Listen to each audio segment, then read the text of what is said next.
Mau cerita tentang NU. NU kata orang Madura, Nahdlatul Ulama. Jadi pakai ejaan lama, NU. Kalau kata teman saya, Cak Nanto, ini ketua pemuda Muhammadiyah, ini teman saya, di Madura itu 90% itu agamanya Islam, 10%-nya Muhammadiyah katanya. Ini kata Cak Nanto ini. Jadi saya sering sudah menyampaikan di beberapa media sosial, Bu, sebenarnya bahwa ada salah seorang akademisi dari Harvard University, namanya Phil Caruso. Phil Caruso ini adalah Tillman Scholar, nggak perlu saya ceritakan lah apa itu, nggak mungkin ngerti juga.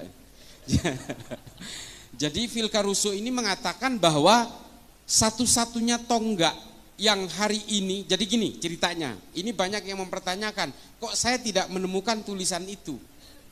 Karena memang ini diterbitkan dalam sebuah jurnal terbatas dari Harvard University di Amerika.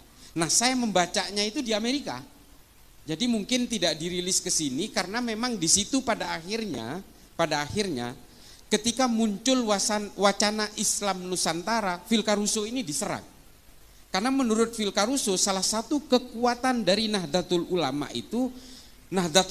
itu adalah satu entitas organisasi Islam terbesar yang percaya bahwa Islam itu bukan alat untuk mengarabkan seluruh umat Islam di seluruh dunia.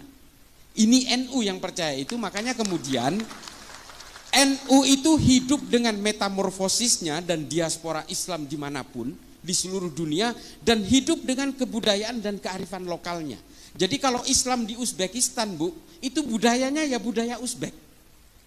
Islam di Cina itu budaya yang dipakai adalah budaya kearifan lokal Cina, suku Hui, dan termasuk orang-orang Cina di mana namanya di daerah-daerah provinsi bagian barat Cina itu kebudayaannya kebudayaan Cina. Nah, kalau kita perhatikan dari bagaimana orang Islam ini kemudian menyebar dan kemudian menjaga budaya-budaya lokal itu supaya tidak keluar dari maqasidus syariah, ini sebenarnya pesannya Nabi. Kita tidak boleh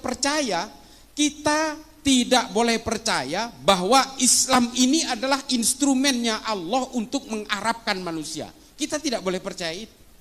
Islam ini bagi siapapun. Mau orang Islam di Brazil di pedalaman Amazon sana itu boleh memeluk Islam dengan berbagai situasi sosial circumstancesnya. Ini bahasa akademisnya. Dengan berbagai lingkungan sosialnya. Lalu kemudian Nabi menganjurkan kita supaya Islam ini menjadi agama yang bisa menjadi rahmat bagi seluruh umat manusia dan seluruh alam semesta sampai hari kiamat. Artinya apa? Kita tidak boleh terpaku kepada satu budaya saja. Tidak boleh.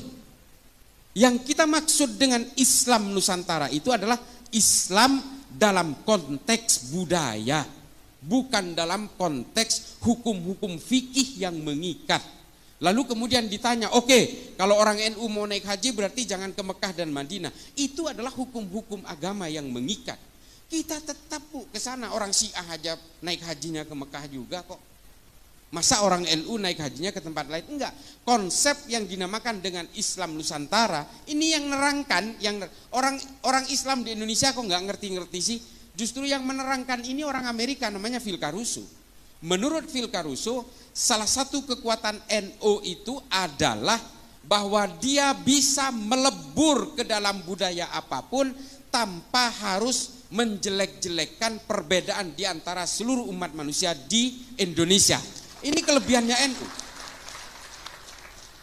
Ini menurut Phil Caruso, bukan kata saya. Dan kata Phil Caruso juga, NU tidak pernah punya riwayat memberontak dan melawan kepada negaranya sendiri. Coba, ini NU kata Phil Caruso. Makanya kemudian NU itu menjadi satu kekuatan tunggal di Indonesia yang kemudian ada sekoci-sekoci di sekitarnya, ada Muhammadiyah, ada Persis, ada Al-Irsyad. Al-Irsyad zaman dulu bukan yang sekarang. Al-Irsyad yang sekarang udah tercemar. Ini direkam kan? Biar jadi perhatian lah, nggak apa-apa. Al-Irsyad zaman dulu isinya itu adalah para habaib yang tawaddu. Hari ini Al-Irsyad sudah tercemar dengan paham-paham ideologi transnasional yang mengajarkan orang untuk menjahiliahkan orang, membid'ahkan orang dan sebagainya. NU tidak pernah gelisah dengan keimanan orang, Bu. Kita tidak dididik untuk kemudian membenci orang yang berbeda. Kita tidak pernah dididik untuk menjadi seperti itu. Saya lahir di keluarga pesantren, saya lahir dari kalangan Nahdien hingga hari ini, saya tidak pernah diajari untuk membenci, mencaci maki, mencelakai, membinasakan orang lain yang berbeda. Tidak pernah. Nah, itu yang kemudian menjadi kandungan utama dari NU. Nah, kemudian NU ini menjadi tonggak yang sangat penting di negara ini. Kenapa? Nah, ini tinjauan secara empiris dari yang dilakukan oleh Phil Caruso dalam penelitiannya, karena berangkat dari penelitian terhadap Densus. Bapak Ibu sekalian, Phil Caruso mengatakan Densus telah berhasil mengatasi gerakan-gerakan radikal, ekstrim dan teror di Indonesia, tapi tidak bisa ditiru oleh negara lain. Nah, ini ditulis sampai sekarang masih ditulis oleh salah satu website namanya Middle East Institute, MEI. Ada itu, kalau mau di googling bisa baca. Nah, ini tulisan Phil Caruso yang mengatakan Densus itu berhasil mengatasi gerakan teror di Indonesia, tapi tidak bisa ditiru oleh negara lain. Somalia itu mati-matian mau niru Densus nggak bisa. Karena apa? Kata Phil Caruso, karena negara lain tidak bisa meniru Densus karena negara lain tidak punya NU.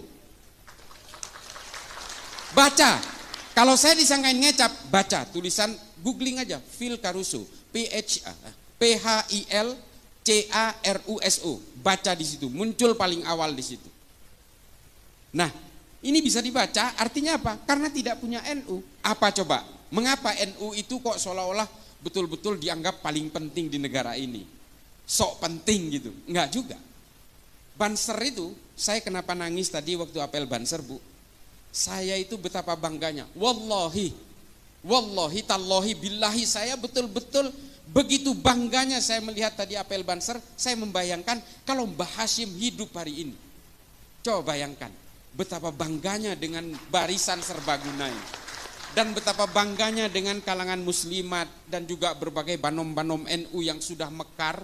Ketika NU berdiri tahun 1926 itu harus pura-pura membuat acara haulnya Mbah Holil di Surabaya. Ini berdirinya NU tahun 26 itu sampai harus berpura-pura. Hari ini kita bisa bergerak terbuka, bisa apel di lapangan alun-alun Magelang dan sebagainya. Ini betul-betul barokah para ulama. Nah, Banser ini jumlahnya 7 juta, Bapak Ibu sekalian. Ini soheh ini. Karena Gusmen kebetulan teman saya. Ini soheh karena berdasarkan data 7 juta. Polisi jumlahnya 463.000. Tentara kurang lebih 1 juta. Coba bayangin, taruhlah Banser itu nggak punya senjata. Taruhlah misalnya Banser itu mau ngelawan polisi dan tentara yang jumlahnya 1.500.000 orang. Karena tidak bersenjata, Banser itu taruhlah menang maju aja, ngegeruduk aja gitu. Taruhlah mati itu 3,5 jutanya, separuhnya. 3,5 juta Banser itu bisa menguasai negara ini atas nama Nahdlatul Ulama. Apakah Nahdlatul Ulama mau? Gak mau. Kita tidak diajari untuk berkhianat terhadap negara ini. Tidak diajari untuk itu. Kelompok lain sudah pernah melakukan pemberontakan, Bu. Kartosuwiryo memproklamirkan diri di Tasikmalaya, negara Islam Indonesia, lalu membentuk Darul Islam, Tentara Islam Indonesia, membentuk kesatuan-kesatuan militer, memberontak pasukan Andi Aziz di Makassar, Karmuzakar di Banjarmasin, dan kemudian melakukan gerakan-gerakan negara Islam Indonesia hingga hari ini. Dan kemudian pecah menjadi JI, JAD, JAK, JAT, JAS, MMI, MIT, MIB, NII, Khilafatul Muslimin. Ini semua pecahan negara Islam Indonesia yang ingin memberontak kepada negara Indonesia dan menjadikan Indonesia negara agama. Apakah ini pernah dilakukan NU? Tidak pernah. Padahal NU itu adalah organisasi terbesar. Bansernya aja 7 juta. Belum kalangan Nahdiennya. Coba bayangin, begitu gampangnya kita menguasai. Dan ketika para ulama merumuskan bagaimana negara ini harus bergerak ke depan, membuat satu filosofi Gronslah, filosofi dasar dari negara kita, NU bisa saja mengintimidasi semua ulama dan tokoh nasionalis pada waktu itu untuk menguasai negara ini. Tapi para ulama NU tidak mau melakukan itu. ulama-ulama NU merekrut berbagai tokoh agama nasionalis dan berbagai organisasi dari Muhammadiyah dan sebagainya untuk merumuskan bersama-sama bagaimana kita ke depan supaya kita tadi tidak saling gontok-gontokan. Lalu kemudian diputuskan sebuah al-asobiyah. Ini kata Ibnu Khaldun, Bu, dalam Al-Muqaddimah. Para ulama kita ini nggak bego, nggak bodoh. Beliau itu membuat rumusan bersama itu berdasarkan rujukan pemikir-pemikir Islam abad pertengahan. Namanya Ibnu Khaldun, namanya Abu Bakar Ahmad Ad-Dinawari. Ada kitab namanya Al-Mujalasah wa Jahirul Ilmi yang membahas tentang bagaimana membela negara. Dan kemudian merumuskan Pancasila dengan Bhinneka Tunggal Ika, yang kemudian setelah kita teliti hari ini ternyata terilhami dari tulisan Ibnu Khaldun dalam Al-Muqaddimah pada abad ke-13. Coba, ulama kita ini nggak begitu aja memikirkan itu. Oh, kemudian kalau kita berpikir hari ini al-asobiyah itu adalah Pancasila, ya itulah hasil rumusan para ulama. Karena dulu Nabi ketika menguasai Madinah, beliau langsung membuat satu piagam Madinah sebagai tonggak kesepakatan bersama antara suku Aus dan suku Hazrat, pribumi dan pendatang yang kemudian disatukan dalam Muhajirin dan Ansor, dan menyatukan orang-orang Nasrani dan orang Yahudi menjadi satu entitas bersama bernama negara Madinah dengan piagam Madinah. Piagam Madinah ini mengatur apa? Mengatur hak dan kewajiban yang sama antara orang-orang yang berbeda, ya. Lalu kemudian mengatur juga semua bahwa manusia siapapun di Madinah, harkat dan martabatnya harus semuanya diakui tanpa melihat latar belakangnya, suku maupun agamanya. Nah, dari sini kemudian memecah dua pemikiran tadi yang saya sebutkan. Abu Bakar Ahmad Ad-Dinawari menulis Al-Mujalasah wa Jahirul Ilmi, merumuskan itu. Artinya apa? Membela negara itu adalah hukumnya wajib. Ini juga yang kemudian oleh Mbah Hashim ditekankan kepada kita, kita semua adalah fardhu ain dalam membela negara. Ini semua sanadnya mengalir dari Kanjeng Nabi. Lalu kemudian ada seorang mu'allaf tiba-tiba ujuk-ujuk umur 40 mengenal Islam, namanya Felix Yao, mengatakan membela tanah air tidak ada dalilnya dalam Islam. Saya katakan sedikit kasar, ini goblok namanya. Salah satu korban perang Uhud itu namanya Mukhairik, orang Yahudi. Hanya 2 kitab sejarah yang menerangkan Mukhairik ini sudah memeluk Islam ketika ikut perang Uhud, tapi 8 diantaranya yang lain mengatakan dia masih Yahudi. Mukhairik ini adalah seorang pemuka agama Yahudi, kalau di Yahudi itu namanya rabi. Dia adalah seorang rabi. Perang Uhud itu terjadi hari Sabtu. Karena hari Sabtu, Mukhairik ini dilarang oleh keluarganya. Kamu ini hari ini adalah hari Sabat. Orang Yahudi tidak boleh keluar rumah. Tapi Mukhairik mengatakan, saya harus membela Nabi karena selama ini Nabi telah melindungi kita. Kaum minoritas seperti kita dilindungi oleh Nabi, maka ketika Nabi berperang saya harus ikut. Mukhairik memaksa keluar untuk berperang bersama Nabi dalam perang Uhud. Lalu kemudian Mukhairik gugur. Tapi sebelum Mukhairik berangkat ke perang Uhud, Mukhairik meninggalkan catatan fatwa waris kepada keluarganya bahwa 3 kebun kurma dan 51% dari 51 bagian dari seluruh harta saya, kalau saya mati di perang Uhud, serahkan kepada Nabi.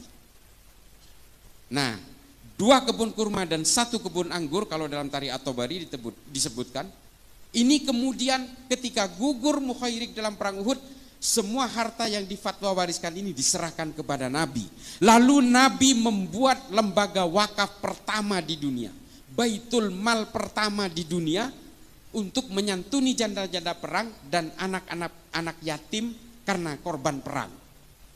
Nah, Baitul Mal pertama yang dibuat oleh Nabi ini modalnya dari mana? Dari orang Yahudi yang namanya Mukhairik. Ini loh yang dimaksud bahwa semua orang punya hak dan kewajiban yang sama dalam satu negara, menjunjung tinggi kesepakatan bersama yang bernama Pancasila yang pada zaman Nabi disebut Piagam Madinah. Ini Bapak Ibu sekalian. Jadi ajaran-ajaran yang dilakukan oleh para ulama NU untuk merumuskan Pancasila sebagai dasar negara ini tidak ujuk-ujuk. Pemikiran Ibnu Khaldun ini kemudian dipakai oleh Adam Smith, John Locke, John Maynard untuk merumuskan demokrasi modern hari ini. Pemikiran-pemikiran tentang dunia kapital, Bagaimana aliran modal dipegang negara untuk mengaktifkan UMKM, pedagang kaki lima dan sebagainya. Ini berawal dari pemikirannya Ibnu Khaldun dalam Al-Muqaddimah. Gak mungkin baca, udahlah saya baca sampean dengerin aja. Tapi kalau mau tertarik, baca Al-Muqaddimah. Komplit tentang politik, ekonomi, sosial dan sebagainya. Karena Ibnu Khaldun ini juga seorang ahli sejarah. Ibnu Khaldun juga seorang polimath, ahli dalam segala hal. Nah, dulu pemikir Islam itu semuanya polimath. Polimath ini artinya adalah bisa apapun. Ibnu Sina itu selain ilmu kedokteran, dia juga bisa mengukur jarak antara bulan dan matahari. Ini Ibnu Sina ini. Hari ini oleh orang-orang Wahabi dikafirkan karena dia orang Persia. Coba. Ini nanti akan saya bahas sedikit di bagian terakhir. Lalu kemudian Al-Khawarizmi, orang Persia yang juga hari ini dikafirkan. Dia yang menciptakan angka 0 dalam matematika. Namanya Al-Khawarizmi, orang Islam bu. Yang menciptakan kamera di HP ini, itu orang Islam pertama kali menulis dalam sebuah kitab namanya Al-Haya. Al-Haya ini tidak dihargai di Arab, kemudian dibawa ke Jerman, lalu kemudian dirumuskan di Jerman, sehingga yang kita kenal hari ini yang menciptakan lensa pertama itu orang Jerman. Itu orang Islam semua. Ya tapi jangan salah juga bu, yang menciptakan ateisme pertama kali, orang yang tidak percaya Tuhan, itu juga orang Islam juga.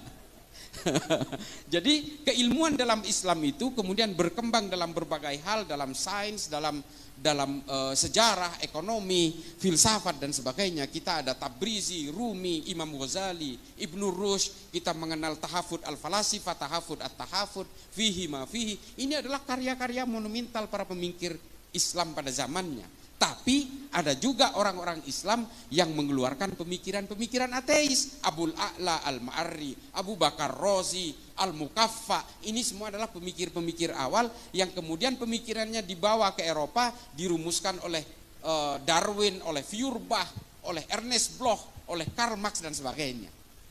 Tapi kemudian 3 orang ini menjadi murtad. Mati dalam keadaan murtad. Yang 2 dipenggal, yang 1 mati karena sakit.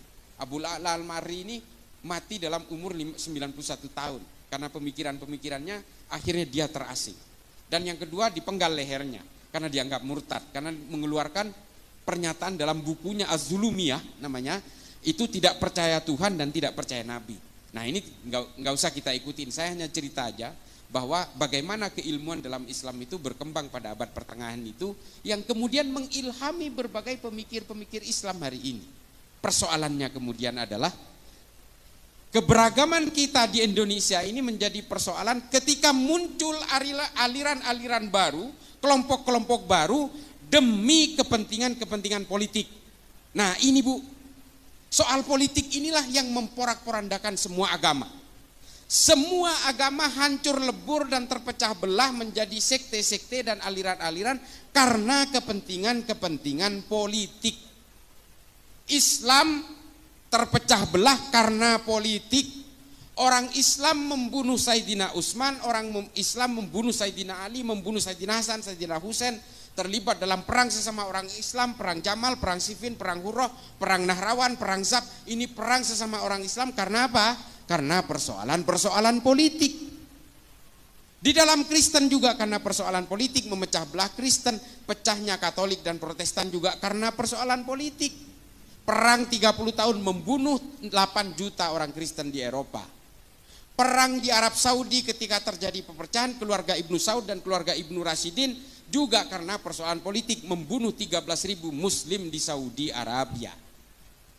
Dan perang-perang yang lain yang membunuh puluhan ribu orang Muslim, para sahabat dibunuh oleh sahabat yang lain dalam perang Hurrah, keturunan Nabi dengan keturunan Nabi yang lain, zuriyah dengan zuriyah saling berperang dalam perang Zab untuk kepentingan-kepentingan politik.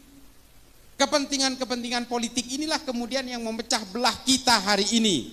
Ada 2 kelompok Wahabi Salafi. Ini saya selalu bawakan, ini saksinya dari Densus.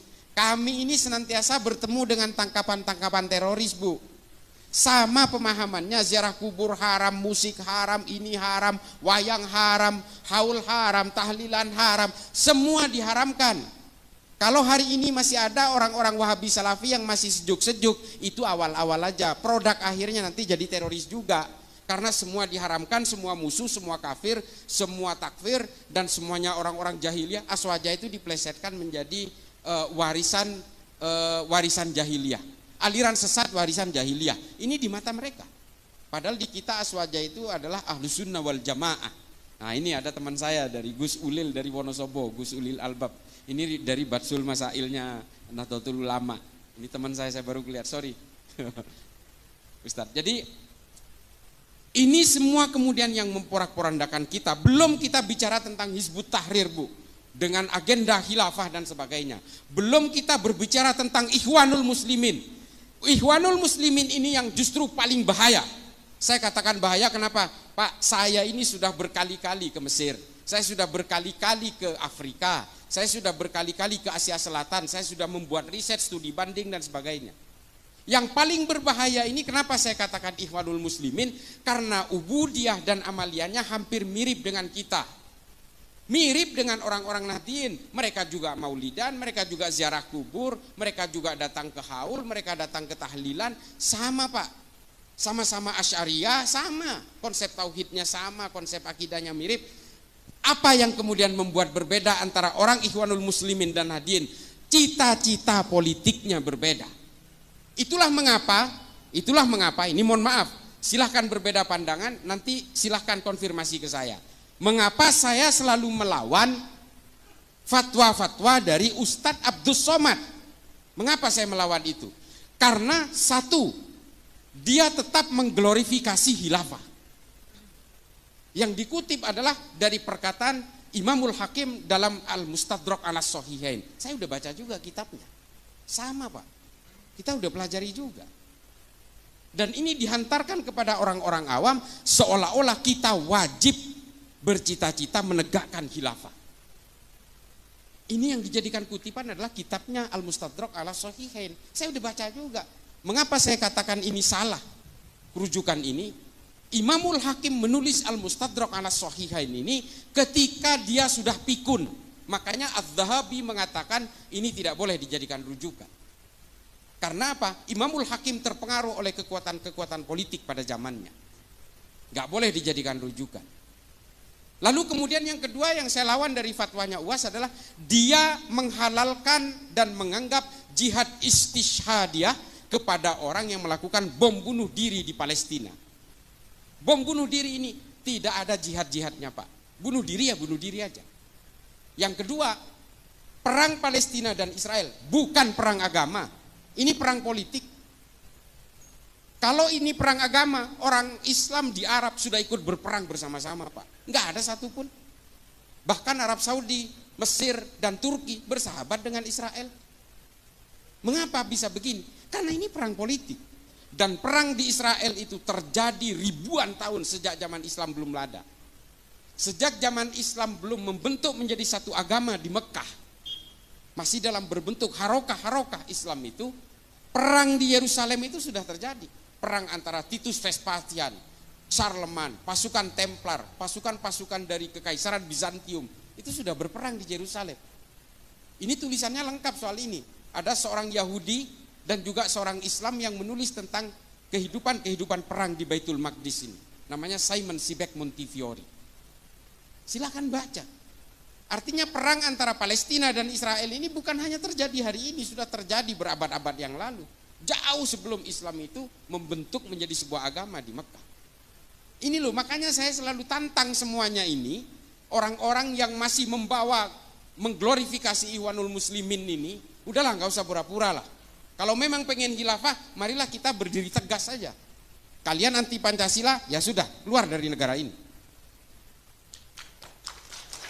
Begitu saja, nggak usah berpura-pura, sama-sama melawan Wahabi. Oke, di situ kita sepakat melawan gerakan Wahabi. UAS juga sering melawan gerakan Wahabi. Kita sepakat untuk itu. Tapi jangan giring bangsa ini kepada orang-orang yang terus membenci kepada orang yang berbeda. Di dalam salib ada jin kafirnya. Nggak usah lah, nggak usah menghina sesembahan orang lain kata Allah. Ya kan? Di Quran kan jelas, jangan menghina sesembahan orang lain karena orang lain akan menghina Tuhanmu tanpa ilmu pengetahuan. Jelas kok di Quran itu. Kenapa kita selalu menghina sesembahan orang lain? Enggak usah, tunjukkan Islam itu sebagai agama yang bisa menjadi rahmat bagi seluruh alam semesta. Supaya apa? Supaya orang-orang yang belum berislam ini tertarik kepada Islam karena kedamaiannya. Bukan karena bakar, bunuh, gantung. Bukan karena itunya. Kan miris Pak. Ada juga kelompok lain di dalam kita yang memecah belah kita hari ini. Kelompok FPI. Ini mohon maaf Pak. Kalau masalah kita itu suruh takdim kepada para habaib, jangan kalahin orang NU.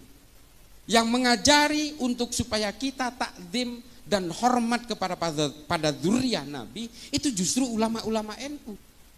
Tapi hari ini kepatuhan kita kepada para habaib itu dimanfaatkan oleh oknum-oknum habaib untuk memecah belah NU. Coba, kacang lupa kulitnya kan? Ulama-ulama NU mengajari kita untuk hormat kepada para habaib. Tapi oknum-oknum sebagian habaib hari ini yang bergerak dalam berbagai harokah-harokah siasah dan punya agenda-agenda politik justru memanfaatkan kepatuhan kita kepada para habaib untuk memecah belah NU. Ini kan betul-betul miris. Ini mohon maaf Habib, ini yang kemudian kita membuat kita miris. Orang-orang yang hari ini ingin memecah belah NU, percayalah, mereka adalah orang-orang yang ingin menghancurkan Indonesia. Kita tegas saja di sini. Kelompok-kelompok Wahabi, kelompok-kelompok Hizbut Tahrir, dia mengusung gerakan-gerakan tegaknya khilafah. Kantor pusatnya di London Pak, di Inggris. Coba bayangin, pernahkah kita curiga? Kok bisa loh gerakan-gerakan khilafah ini kantor pusatnya di London coba? Ini yang biayai siapa? Ini operasinya siapa? Ikhwanul Muslimin juga di London Pak. Dan satu lagi di Libanon, coba bayangin. Ini siapa yang gerakin? Operasinya siapa? Lalu dia datang ke Indonesia membawa gerakan-gerakan Hizbut Tahrir, gerakan-gerakan khilafah, tegaknya daulah dan sebagainya, mengacak-acak kita, mengadu domba kita. Dan di Madura Pak, di kampung saya hari ini, yang namanya NU, belum tentu NU Pak. Bisa jadi NU aliran garis keras yang terpapar oleh FPI. Ini di Pamekasan contohnya, yang mempersekusi rumahnya Pak Mahfud MD, yang menyandra Kiai Ma'ruf Amin di mobilnya, itu adalah kelompok-kelompok ini. Sama Pak, tahlilan juga, haul juga, maulidan juga, baca-baca rotib juga, sama. Nah, yang paling terakhir adalah, lalu bagaimana kita akan bersikap? Apakah kita tidak boleh berpolitik kalau ternyata politik itu hanya memecah belah umat? Boleh Pak. Bapak Ibu sekalian, boleh berpolitik. Kata Imam Ghazali dalam Ihya Ulumuddin mengatakan Islam dan politik itu seperti saudara kembar. Islam diperlukan untuk mengawal ruang-ruang politik ini supaya tidak keluar dari jalur maqasidus syariah. Ini jelas. Boleh berpolitik Pak, tapi gunakan ilmu pengetahuan. Nah ini, ilmu pengetahuan ini yang harus menjadi landasan kita hari ini, bahwa kita boleh berpolitik karena ilmu pengetahuan dan gunakan ilmu pengetahuan itu dalam berpolitik. Ini jelas. Makanya saya bukan karena sesama Madura Pak, saya senang sekali dengan Pak Mahfud MD. Pak Mahfud MD ini legislatif sudah, yudikatif sudah, sekarang ada di eksekutif. Padahal dia ini Pak hanya menggunakan ilmu pengetahuannya aja. Dan dia menggunakan ilmu pengetahuan itu dalam ruang-ruang politik. Kalau ingin dimusuhi Pak Mahfud MD, gampang Pak, gampang. Coba aja dia sogok Pak. Dimusuhi seumur hidup. Demi Allah, ini banyak cerita soal itu karena saya dekat dengan beliau. Wallahi, banyak orang yang mau nyogok beliau Pak, terutama ketika kasus-kasus terakhir-terakhir ini, supaya dia diam jangan bersuara. Dimusuhi semua itu yang berusaha nyogok itu. Mulai dari polisi, tentara, semua dimusuhi. Karena menurut dia ini orang nggak amanah. Kalau dia udah pejabat negara tapi dia mau nyogok saya, berarti ini nggak amanah. Dimusuhin Pak. Ini Pak Mahfud. Nah, banyak tokoh-tokoh dalam Islam yang berpolitik karena ilmu pengetahuan. Ada Muhammad As'ad, ada Muhammad Iqbal, ada Harun al-Rasyid. Ini semua adalah orang-orang yang kemudian menjadi pemimpin, menjadi pejabat negara, tapi menggunakan ilmu pengetahuannya. Ada Fazlur Rahman dan sebagainya. Hari ini apa yang terjadi? Kita meninggalkan ilmu pengetahuan dari dalam dunia politik kita. Yang terjadi adalah apa? Ambisi-ambisi kekuasaan. Sehingga apa? Ketika ambisi kekuasaan ini dipaksakan untuk hidup dalam negara itu atas nama agama, Yang terjadi adalah apa? Upaya membuat gerakan-gerakan revolusioner. Karena apa? Kita terilhami oleh para pemikir-pemikir politik dalam Islam seperti Muhammad Qutb, Said Qutb dan sebagainya. Hasan al-Banna, ini yang kita ilhami hari ini. Sehingga apa yang kita lahirkan hari ini? Abu Bakar Ba'asyir, Oman Abdurrahman, Abu Bakar al-Baghdadi, Osama bin Laden, ini Aiman al-Zawahiri. Ini yang kita lahirkan hari ini. Kita tidak lagi melahirkan Ibnu Sina, Al-Farabi, Al-Kindi, Al-Khawarizmi, Tabrizi, Rumi, Imam Ghazali. Kita tidak lagi, Ibnu Khaldun, kita tidak lagi melahirkan mereka-mereka ini semua. Yang kita lahirkan adalah orang-orang yang mengglorifikasi kekerasan, pembunuhan, perang dan sebagainya. Upaya-upaya revolusi, gerakan-gerakan toli'ah. Nah, ini kan miris, Pak. Islam itu pernah berjaya karena ilmu pengetahuan, bukan karena politik. Itu lihat di YouTube saya dengan Bang Akbar Faisal. Saya bisa buktikan itu semua secara empirik dan historik. Kita tidak pernah berjaya dalam dunia politik. Kalau kita berjaya dalam dunia politik, sampai hari ini mungkin politik Islam sudah berjaya di mana-mana. Tidak, Pak. Di Granada tumbang abad ke-14. Kekhalifahan Turki Utsmani tumbang 1924. Dan akhirnya yang terjadi apa hari ini? Monarki-monarki di negara Arab yang masih mengatasnamakan Islam. Padahal semua itu adalah untuk kejayaan keluarganya mereka. Kejayaan dinasti-dinasti. Ini bukan politik Islam, ini politik keluarga aja. Seperti Ibnu Saud di Qatar, Kuwait, ini kan keluarga semua. Nah, ini kan mulkan-mulkan yang sebenarnya hanya mengatasnamakan Islam, tapi sebenarnya nggak Islami juga. Orang-orang dari kerajaan-kerajaan Kuwait, Qatar dan sebagainya, kalau ke Eropa, mereka pakai bikini juga, Pak. Bu, mereka pakai bikini juga, ya artinya mengumbar aurat juga. Sama, karena mereka memang tidak Islami. Ini adalah kekuasaan-kekuasaan politik. Makanya Islam ini hanya bisa dijayakan sama seperti ketika Baitul Hikmah di Baghdad. Ketika Baghdad menjadi epicentrum peradaban dunia. Mari anak-anak kita rangsang untuk memajukan ilmu pengetahuan dalam Islam. Belajar semua keilmuan dalam Islam yang sangat ini seperti samudra, Bu. Saya ini sampai sekarang Bapak Ibu sekalian, saya itu baca buku itu 1000 halaman per bulan.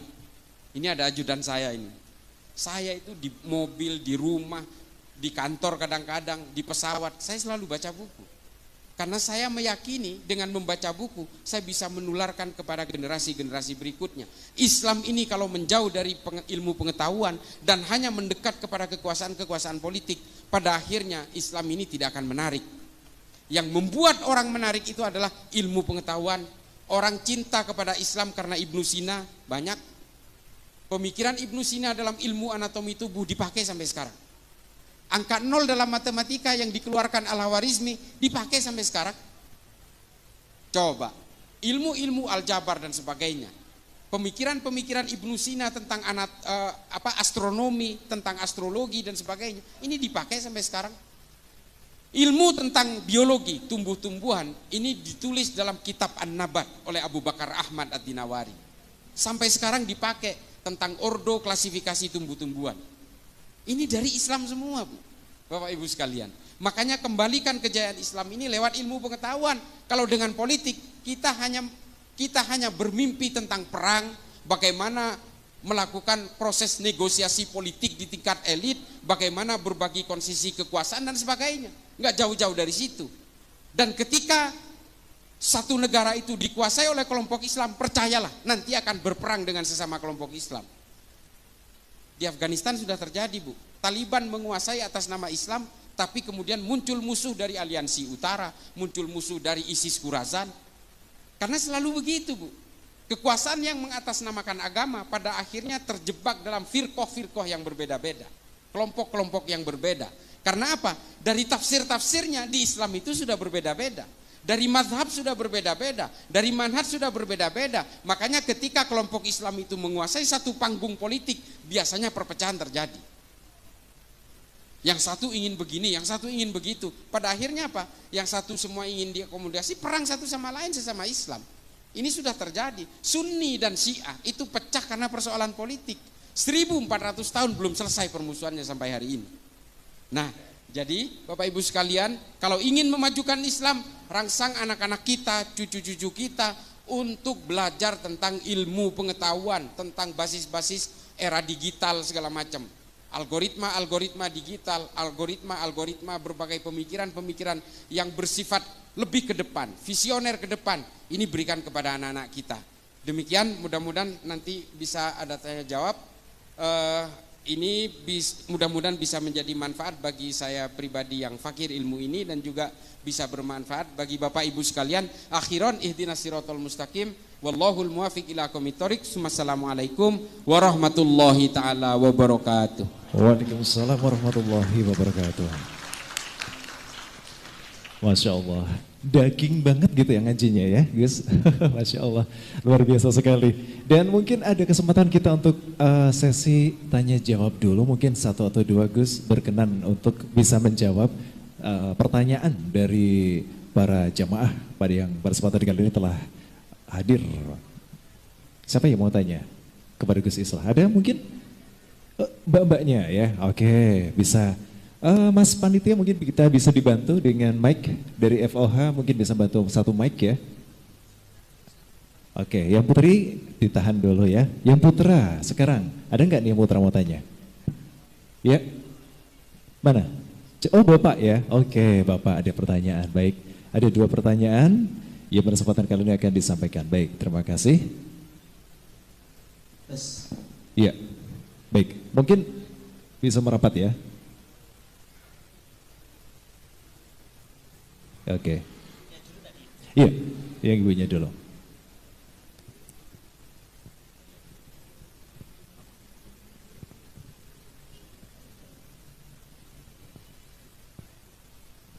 Sebelumnya nama, status dosen. Assalamualaikum warahmatullahi wabarakatuh. Waalaikumsalam warahmatullahi wabarakatuh. Nepangaken kawula ati perwakilan dari PC ISNU Kabupaten Magelang. Alhamdulillah ketuanya juga dari Untidar, Pak Ibrahim, matur nuwun sanget. Untidar menika saged rawuh, Pak Profesor, niki kula perwakilan nggih. Di sini saya ingin bertanya kepada Kang Bogi, bagaimana untuk melanjutkan tawaran panjenengan mengenai pelatihan pengkaderan di kontra narasi. Mangke narah hubungnya bagaimana? Kayaknya kok ini oleh-oleh yang sangat luar biasa di menyambut 1 abad NU ini. Semoga kader-kader NU kita berkualitas. Saya takjub banget saged rawuh saged silaturahim di sini, kok ada oleh-oleh ini. Terus saya itu aja. Saya langsung di follow up ya? Gitu. Yeah. Kersane ada tindak lanjutnya, tidak hanya omong kosong ngoten nggih. Yeah. Terima kasih dari saya. Wassalamualaikum warahmatullahi wabarakatuh. Waalaikumsalam warahmatullahi wabarakatuh. Baik, berikutnya yang di belakang dari Mas Moy. Bapak, ya. Assalamualaikum warahmatullahi wabarakatuh. Waalaikumsalam. Alhamdulillah saya bisa datang ke sini, saya bersyukur sekali bisa ketemu sama Cak Islah. Saya kagum dengan beliau karena banyak sekali melihat video beliau. Alhamdulillah. Dan seperti yang dikatakan Pak Bugi tadi, kontra narasi itu sebetulnya juga bermasalah buat kami yang sering melakukan kontra narasi di grup-grup WA ataupun grup-grup lainnya. Yang itu juga menyebabkan kami itu jadi seakan dimusuhi sama mereka. Karena yang melakukan kontra narasi itu sangat sedikit dibanding orang-orang yang menyebarkan hoaks dalam grup. Salah satunya cara saya menjawab adalah menggunakan kalimat-kalimat dari Cak Islah. Kalau itu belum jelas, saya kirimkan videonya secara utuh. Dan itu pun belum bisa diterima. Akhirnya terjadi permusuhan yang keras sampai datang ngonek-ngonek. Itu terjadi. Ya, itu mungkin juga karena yang pingin melakukan kontra narasi itu berpikiran alah gitu aja kok repot nengke wae. Nah, sebetulnya kelemahan dari kita khususnya warga NU itu untuk melakukan kontra narasi itu mungkin berpikir ngene iki wis ayem. Atau mungkin juga bahan ilmu untuk menjawab itu juga kurang karena kemungkinan mereka itu banyak yang terlatih yang yang didoktrin sama ustadz-ustadz mereka di mana pengajian yang mereka ikuti itu banyak ilmu yang digunakan untuk mereka melakukan penyerangan-penyerangan terhadap pemerintah ataupun Islam yang tidak sepaham dengan pemikiran mereka. Ya, pertanyaannya Bapak mohon izin. Yang jadi pertanyaan saya, seakan-akan kenapa kok sekarang banyak pengajian yang menyebarkan doktrin-doktrin yang saya anggap itu memusuhi Islam yang tidak sepaham dengan mereka, memusuhi pemerintah, itu kok seakan-akan tetap berjalan dengan tenang. Khususnya adalah yang di lingkungan universitas. Saya banyak bertemu dengan anak-anak yang dulunya dia itu rajin mengikuti pengajian saat kuliah, setelah selesai kuliah itu jadi orang yang keras. Nah, apakah benar Pak untuk pengajian-pengajian di lingkungan universitas yang keras-keras itu memang didiamkan saja, ataukah ada trik lain untuk menghambat mereka untuk menyebarkan ajaran-ajaran yang melawan pemerintah ataupun menjelek-jelekan aliran yang tidak sepaham dengan mereka gitu. Itu aja. Assalamualaikum warahmatullahi wabarakatuh. Waalaikumsalam warahmatullahi wabarakatuh. Ya, cukup 2 saja terlebih dahulu ya karena waktu saya terbatas. Kami persilakan kepada Gus Islah atau Kombes Pol Pogi. Terima kasih Ibu. Untuk program kontra narasi, gambaran saya, kami aja yang di Sulawesi Tengah, di Poso masih ada lagi daerah yang masuk lagi kabupaten. Itu aja kita kirim. Apalagi yang ada di Magelang. Ya, kita hanya 5 jam saja dari kantor kami. Nanti silahkan nanti catat nomor saya, nanti habis ini kita diskusi kira-kira nanti modelnya bagaimana. Apakah kemudian dari PCNU atau mungkin dari para pondok pesantren, kita siap untuk menghadirkan tim kita. Untuk yang tadi mahasiswa Pak, tadi sudah saya sampaikan juga bahwa radikalisasi itu tidak hanya terjadi di lingkungan masyarakat, tapi di lingkungan dunia pendidikan. Banyak mahasiswa yang kemudian terpapar dalam hal pemikiran, ya, dan bahkan mahasiswa kemudian menjadi pelaku teror, dia ahli bom yang kemudian ditangkap di wilayah Sulawesi Tengah, itu dari mahasiswa dari salah satu universitas terkemuka di Indonesia. Ya. Jadi memang radikalisasi yang kemudian dibawakan oleh kelompok misalnya HTI itu banyak merambah ke dunia pendidikan. Bahkan dalam rilis terakhir dari BNPT kalau tidak salah ada indeks radikalisasi anti Pancasila itu di beberapa universitas itu ada, termasuk universitas negeri itu ada juga. Nah, ini menjadi garapan kami sekarang. Ya, bagaimana kemudian kita bisa menangkal, mencegah radikalisasi yang terjadi di lingkungan mahasiswa. Karena ini berbahaya Pak, sangat berbahaya. Di mana sebenarnya otak-otak mahasiswa yang produktif untuk membangun negara ini ternyata hanya dicokoki oleh doktrin-doktrin yang kemudian mereka ingin singkat, jalan singkat untuk menjadi seorang mukmin ya dalam kacamata mereka. Sehingga apa? Salah satunya adalah ya mengkafirkan sistem yang ada di negara ini, sistem pemerintah, ya kita togut dan sebagainya, yang akhirnya nanti tujuan utama adalah mereka bagaimana bisa menyongkong adanya khilafah yang ada di Indonesia, yang kemudian ini bisa membahayakan negara ini kalau kemudian dari lingkup pelajarnya, mahasiswanya yang produktif sebenarnya untuk membangun bangsa itu kemudian terpapar oleh virus yang namanya virus radikalisme ini. Begitu Pak, ya sekali lagi itu ada Pak, dan itu sedang menjadi perhatian khusus dari negara terkait penyebaran radikalisme di lingkungan kampus atau mahasiswa. Terima kasih. Baik, terima kasih ya. Baik, mungkin Gus Islah mau menambahkan sedikit saja.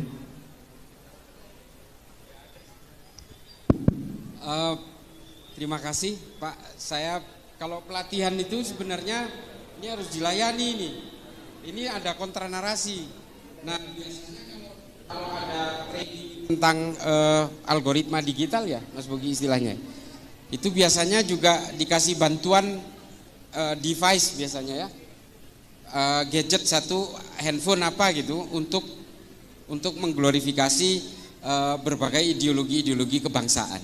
Nah, menyikapi berbagai konten yang ada di media sosial, Bapak Nyun Sewu, ini memang menjadi satu persoalan yang sangat nasional hari ini. Satu, karena memang Kominfo ternyata tidak bisa berbuat apapun. Entah mereka tutup mata atau ada satu sistem yang kemudian leaking di dalam, sehingga berbagai konten itu sebenarnya sangat mudah secara digital untuk di block out. Bisa sekali, sangat mudah. Apalagi hanya men-take down salah satu akun misalnya yang selalu menyebarkan hoax dan ajaran-ajaran nggak benar. Gampang sekali sebenarnya. Cuma memang ada beberapa platform yang harus bersurat kepada platform pusatnya di Amerika atau di Rusia. Tapi ada beberapa platform yang sangat mudah, cuma masalahnya memang ada beberapa kelompok tertentu di Kominfo ini yang kemudian menjadi benalu di dalamnya. Yang seolah-olah ada pembiaran di situ. Saya bisa bersaksi soal ini, karena ini salah satu kerjaan saya adalah mondar-mandir dari Kominfo. Hampir setiap minggu kita mondar-mandir ke Kominfo hanya untuk melaporkan konten itu. Dan kemudian mandek di salah satu lantai itu aja. Selalu begitu. Ini mohon maaf, saya harus terbuka soal ini. Karena ini adalah keluhan kami juga. Saya ini kebetulan bukan polisi Pak, tapi saya tenaga ahli pencegahan radikalisme, ekstremisme dan terorisme di Mabes Polri, dalam hal ini di Densus 88. Jadi saya tahu persis bagaimana kendala-kendala dalam konten-konten digital ini untuk diberangus. Termasuk kalau saya sih nggak gelisah sebenarnya. Yang banyak protes itu adalah kiai-kiai di kampung-kampung yang protes karena saya dituduh Syiah, saya dituduh liberal dan sebagainya. Hanya karena ini mumpung ada ibu-ibu muslimat, saya itu dituduh liberal Bu, karena saya pernah berkata begini.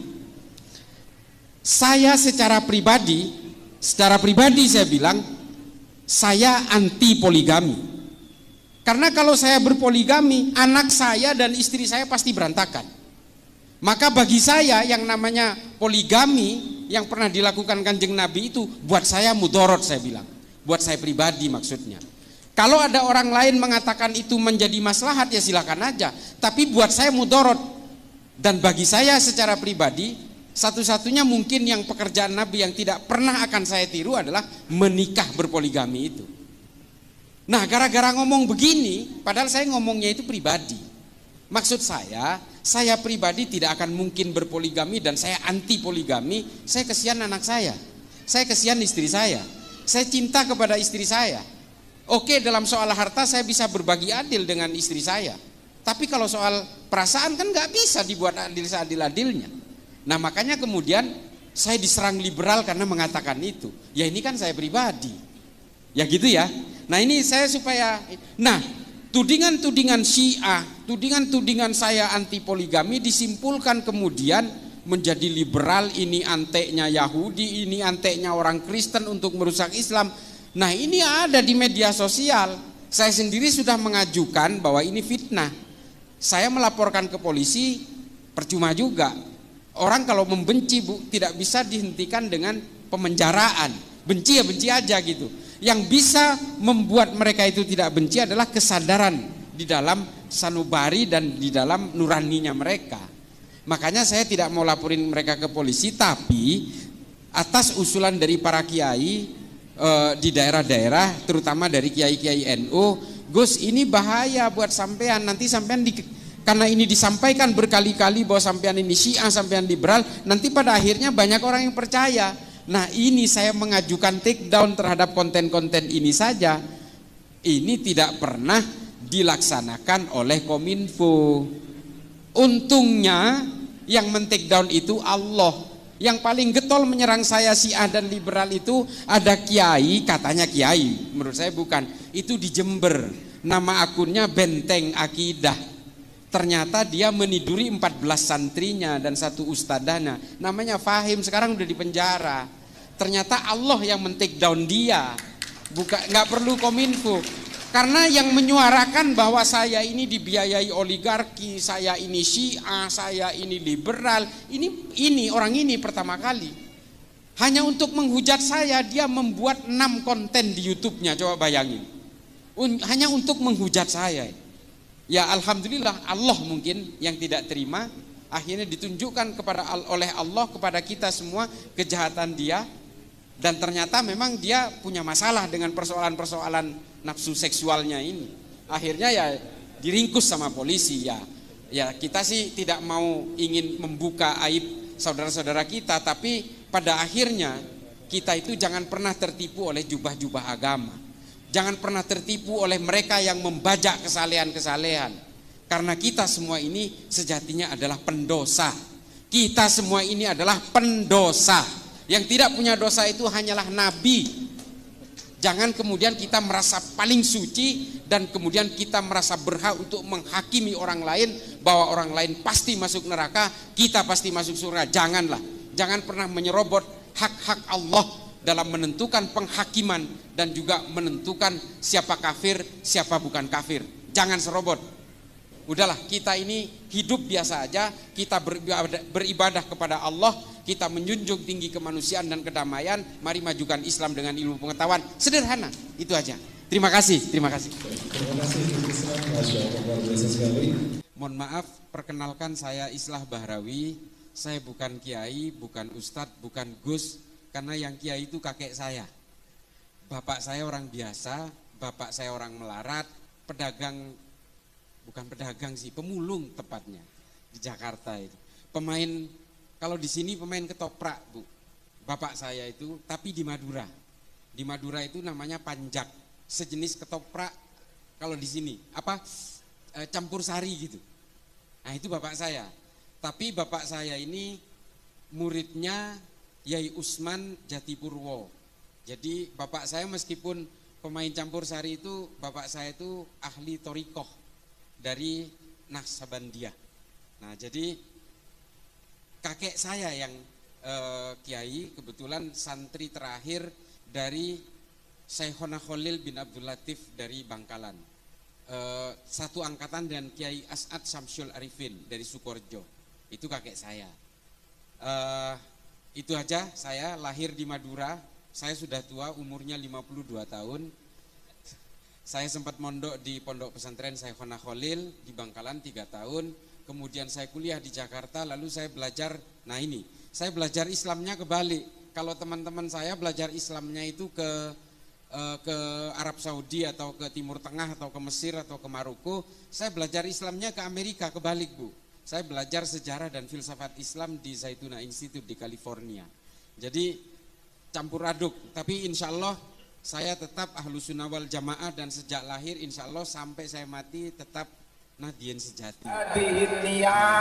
Al-Fatihah. Bismillahirrahmanirrahim. Alhamdulillahirabbil alamin arrahmanirrahim maliki yaumiddin. Iyyaka na'budu wa iyyaka nasta'in ihdinas siratal mustaqim siratal ladzina an'amta 'alaihim ghairil maghdubi 'alaihim waladdallin amin. Bismillahirrahmanirrahim. Allahumma sholli ala sayyidina Muhammad. Amin ya Allah. Amin ya Allah. Amin ya Allah. Rabbana Wakina ada benar, wakina ada benar, wakina ada benar. Wa adkhilna jannata ma'al abrar. Ya Aziz ya Ghaffar ya Rabbal alamin. Subhana rabbika rabbil izzati amma yasifun. Wa salamun alal mursalin walhamdulillahi rabbil alamin. Matur nuwun, wassalamualaikum warahmatullahi wabarakatuh.